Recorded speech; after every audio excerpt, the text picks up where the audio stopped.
Faslun, fasal. Wasyara itu salati qabla dukhuli fiha khamsatu asya'a. Adapun syarat-syarat sah ini. Syarat-syarat salat sebelum melakukan salat itu ada 5 perkara. Wasyurutu jam'u syartin. Syurut adalah bentuk plural daripada kata syartun. Bentuk jamaknya syurut.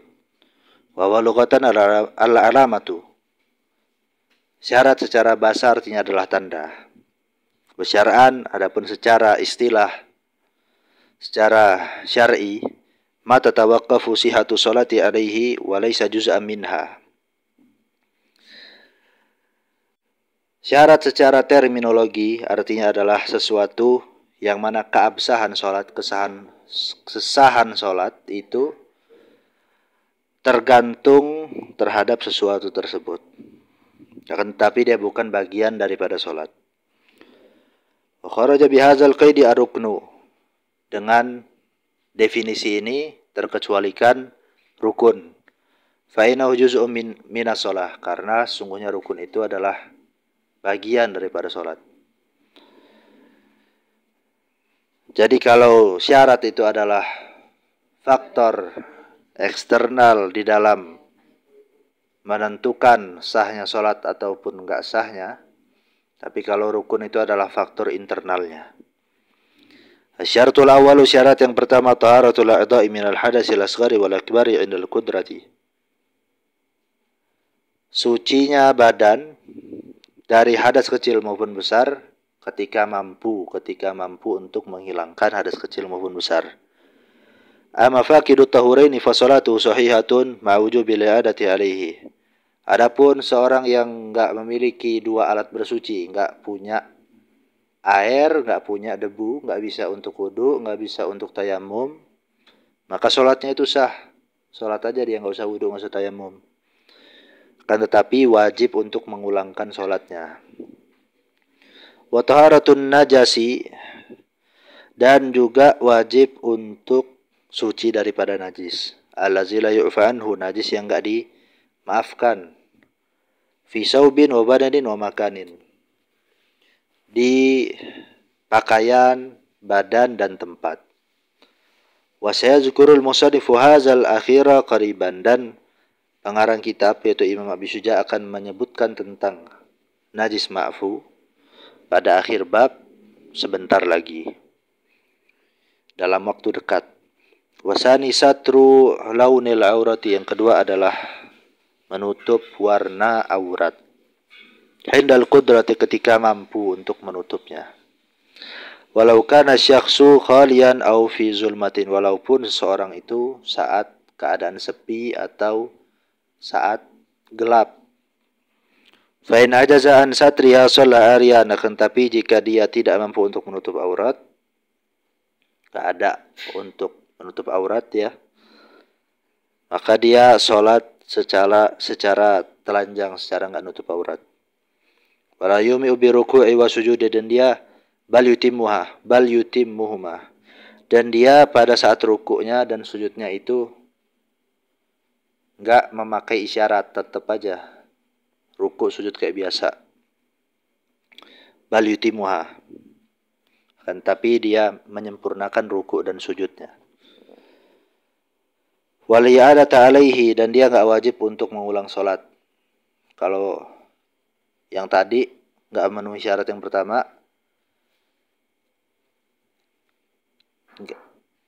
dia salat dalam keadaan hadas kecil ataupun besar, atau dalam keadaan bawa najis, akan tetapi gara-gara enggak bisa untuk menghilangkan hal tersebut, nah itu dia wajib untuk mengulang salat. Kan tapi kalau enggak bisa untuk menutup aurat, nah ini dia enggak wajib untuk mengulang salat. Wa yakunu satrul aurati bila bisin tahirin. Menutup aurat itu dengan pakaian yang suci. Wajib satru aidan fi ghairi salati anin nasi wa fil khalwati ila lihajatin min ightisalin wa nahwihi. Dan wajib untuk menutup aurat, wajib juga untuk menutup aurat pada selain salat, menutupnya untuk menutup dari manusia. Dan juga pada saat sepi. Kecuali untuk ngebukanya itu untuk suatu hajat, berupa kayak mandi dan semacamnya. Wa masatru nafsi fala yajibu lakinnahu yukrahu nazruhu ilaiha. Akan tapi kalau menutup aurat untuk dirinya sendiri, maka itu enggak wajib. Akan tetapi dia dimakruhkan untuk melihat auratnya. Wa auratu zakari baina suratihi wa rukbatihi. Aurat laki-laki itu adalah bagian tubuh antara pusarnya dan rukuknya. Wa kazal amatu, begitu juga auratnya perempuan yang budak. Auratnya kayak laki. Wa auratul hurati fi sholati, dan auratnya perempuan yang merdeka, yang bukan budak, pada sholat, masih wa wajhiha wa kaffaiha zahran wa batnan ilal kawaini, adalah bagian tubuh selain wajahnya dan dua tangannya, baik bagian punggung ataupun telapak tangan, itu sampai ke pergelangan, dua pergelangan tangan, nah itu bukan auratnya.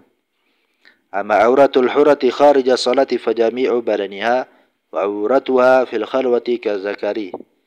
Adapun auratnya perempuan yang merdeka pada saat di luar salat itu adalah seluruh badannya, dan auratnya dia pada saat sepi itu seperti laki-laki, antara pusar dan lutut. Wal auratu lughatan an-naqsu. Aurat secara etimologi, secara bahasa artinya adalah kekurangan. Wa tutlaqu syar'an ala ma yajibu satruhu wa huwal muraduna wa ala ma yahrumu nazruhu. Dan aurat secara terminologi, secara istilah, itu diartikan dengan arti sesuatu yang wajib untuk ditutup, dan ini adalah yang dimaksud di sini, dan untuk sesuatu yang haram untuk dilihat. Dan wa zakarahul ashabu fi kitabin nikahi, dan ini akan disebutkan, dan ini telah disebutkan oleh ashabu Syafi'i di dalam kitabun nikah, di dalam membahas nikah. Wasali soal wukufu ala makanin tahirin. Yang ketiga adalah berdiam diri, artinya melakukan salat pada tempat yang suci. Fala tasihu salatu syakhsin yulaqi ba'du badanihi aw libasi najasatan. Maka enggak sah salatnya seseorang yang sebagian badannya atau sebagian pakaiannya itu mengenai najis. Fi qiyamin aw qu'udin aw ruku'in aw sujudin. Baik kena najisnya itu saat berdiri, duduk, ruku ataupun sujud. Rabi'u, yang keempat, al-ilmu bidukhulil waqti, mengetahui masuknya waktu.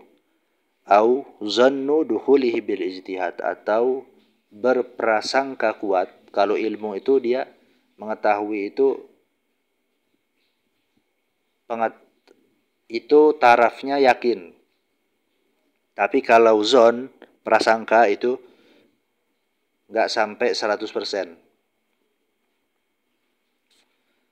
Tetapi dia di atas syak. Kalau syak itu 50-50. Tapi kalau zon itu di atas 50, tapi enggak sampai 100.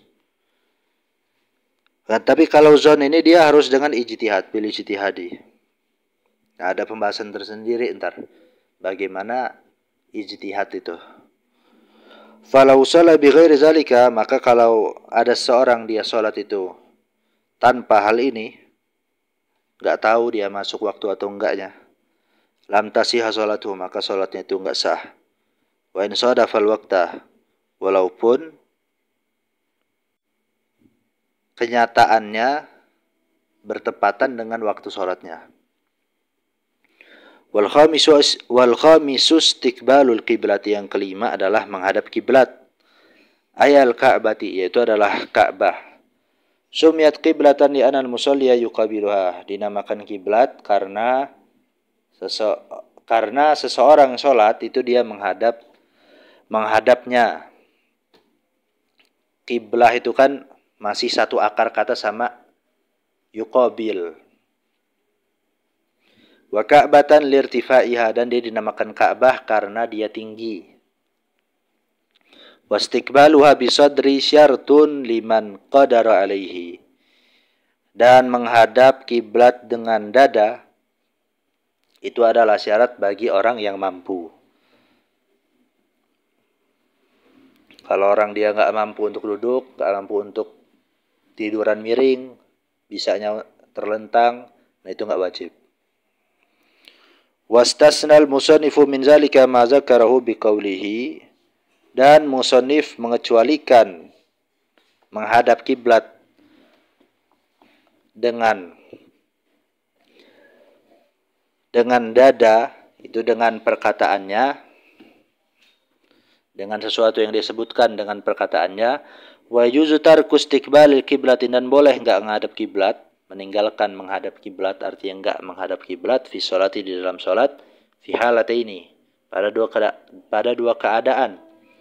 Fi syiddatil khaufi, pada keadaan genting. Syiddatul khauf itu arti aslinya sangat takut. Maksudnya sangat takut tuh keadaannya itu genting. Yaitu fi qitalin mubahin, saat perang yang diperbolehkan. Bukan perang yang haram, tapi perang yang mubah, yang diperbolehkan. Fardhan kanati sholatu aw naflan, baik sholat fardu ataupun sholat sunnah. Itu boleh kalau saat perang, enggak menghadap kiblat. Wa fin nafilati, dan pada saat sholat sunnah, fi safari, pada saat safar, ala rohilati, di atas kendaraan, itu diperbolehkan. Tapi sholat sunnah, kalau sholat wajib nggak boleh. Falil musafiri safaran mubahan walau kasiron, maka seseorang yang musafir, walaupun safarnya itu safar yang mubah, safar yang diperbolehkan, bukan safar yang maksiat, bukan bepergian yang maksiat. Walaupun bepergiannya itu pendek di sini nggak sampai 2 marhalah. 2 marhalah itu jarak untuk seorang yang diperbolehkan untuk melakukan salat qashar. 80 kilo sekian lah itu. 2 marhalah. Walaupun nggak sampai segitu, tapi udah keluar kota, yaitu diperbolehkan melakukan ini. At-tanafulu sauba maqsadihi, diperbolehkan untuk melakukan sholat sunnah menghadap tujuannya. Warakibud dabbati la yajibu alaihi wad'u jabhatihi ala sarjiha masalan, dan penunggang hewan tunggangan, penunggang onta, penunggang kuda dan semacamnya, dia nggak wajib untuk meletakkan keningnya, meletakkan jidatnya di atas pelananya misalkan. Nah itu nggak wajib kalau penunggang kendaraan, penunggang hewan tunggangan. Bal yumi'u bi ruku'ihi wa sujudihi, dia nggak wajib untuk menempelkannya. Tapi dia bukan nggak wajib, ini bukan berarti nggak boleh, bukan. Boleh tapi nggak wajib. Tapi dia diperbolehkan, bisa sah sholat sunnahnya dengan cara rukuknya itu dan sujudnya itu memberikan isyarat, cuma nunduk aja. Wa yakunu sujuduhu akhfadha min ruku'ihi, dan sujudnya itu lebih, dia memberikan isyarat untuk sujud, nunduk untuk sujudnya itu lebih rendah daripada rukuknya. Wa amal masyi, adapun yang jalan, fayutimmu ruku'ahu wa sujudahu, maka dia menyempurnakan rukunya dan sujudnya. Sujud beneran, ruku beneran. Wa istaqbilul qiblata fi ma, dan dia menghadap kiblat pada saat ruku dan sujud. Wala yamshi illa fi qiyamihi wa tasyahudihi, dan dia tidak diperbolehkan untuk berjalan kecuali pada saat berdirinya dan pada saat tasyahudnya. Tapi ini khusus untuk sholat sunnah.